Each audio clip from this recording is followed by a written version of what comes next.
大家好，我係徐啟康啦。咁我哋有1年嘅時間冇拍片，分享最近嘅近況啦。咁我想講就係我同 Tiffany 就結咗婚成半年啦。就今日想講下嗰個 Simon 洪新傑佢嗰個借錢問題。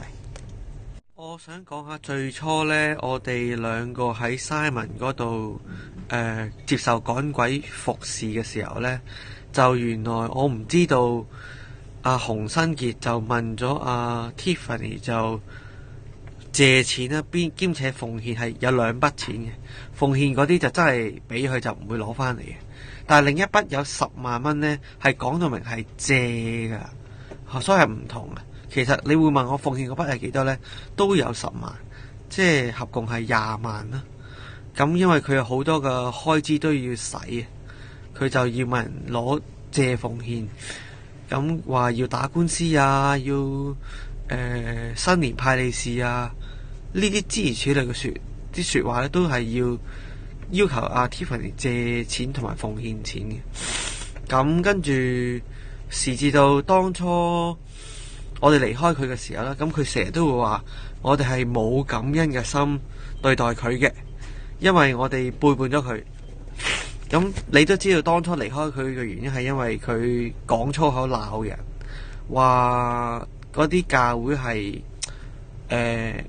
好粗鄙嘅説話，鬧啲教會係垃圾啦，或者係咁主嘅教會佢都要話係垃圾啦，即係好唔好嘅教會佢都鬧一餐。佢冇邊間教會唔鬧，因此我就離開咗佢啦。佢都曾經講過話一啲粗口好核突嘅粗口啦，例如話呢啲人同我口交都唔配啦，就係啊，佢話呢啲人同我口交都唔配，即係一個咁樣講嘢嘅人，咁我哋梗係要離開佢啦，係咪先？就佢話如果當初我哋係冇感恩嘅心呢，咁我哋就唔會借錢俾佢解困，係咪先？所以佢嗰個言語呢，我覺得係有啲即係有啲忘本啊。其實我都奉獻好多錢俾佢，都每個月都奉獻幾千蚊啦，咁樣俾。當初李錦斌冇問我攞奉獻嘅，佢冇問過我攞奉獻，全部都係我親自俾佢。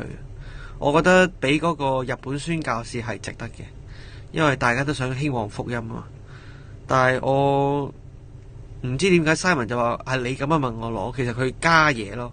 佢自己仇恨李錦斌，就話李錦斌問我攞，其實李錦斌冇嚇。我想澄清呢件事先。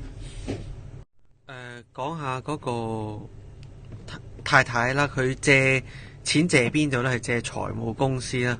咁因為太太借嗰個數咧係嚟自啲高利貸嘅公司嘅，咁嗰個利息係好高啦。咁當初我識我太太嗰陣時，我都好驚訝啦，原來借咁高利息嘅數。你覺得利息係幾多？係58厘啊！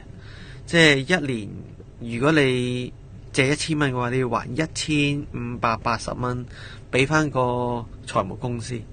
就佢借咗咁多錢俾 Simon 啦，但係 Simon 佢嘅回應現今就係話呢個 Tiffany 借錢俾我，問財務公司借錢俾我做奉獻，係佢蠢啫，傻啫咁樣講。就你自己去評論下。跟住想講，其實你唔好理佢借邊度財務公司，咁你借咗錢俾你嗰筆數，你係要還噶嘛？人哋都冇收你利息，係咪？你係要還，但係佢而家借錢係唔還啊嘛。我想講下點解當初我會離開 Simon 嘅原因啦。咁重複講多次啦，係因為佢同我帶嚟嗰新朋友呢，就講咗啲粗口嘅説話，甚至乎講就係邊個同我口交都唔配啦。咁因此我嗰個朋友就以後都唔會信基督教啦，同埋好憎耶穌啦。就佢同我都離開咗一段日子，而家先揾翻佢傾偈啦。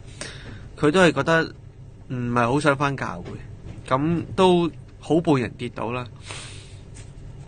其實最後我想講關於嗰個借錢嗰筆數呢，係大約係10萬，但係嗰個利息係相當之高，同埋你知 Tiffany 佢都唔可能一個弱質女流揾到咁多錢冚個本金又冚埋利息，咁真係好攞命咁。後來我幫佢冚咗筆數，咁但係 Simon 到而家都係冇還錢嘅嚇，所以有知情人士就同我哋報料，就係 Simon 佢而家仲係周圍問緊人借錢。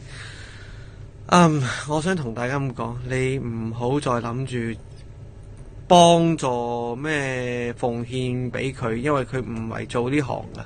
佢係撈世界，佢係投機咯，有啲係。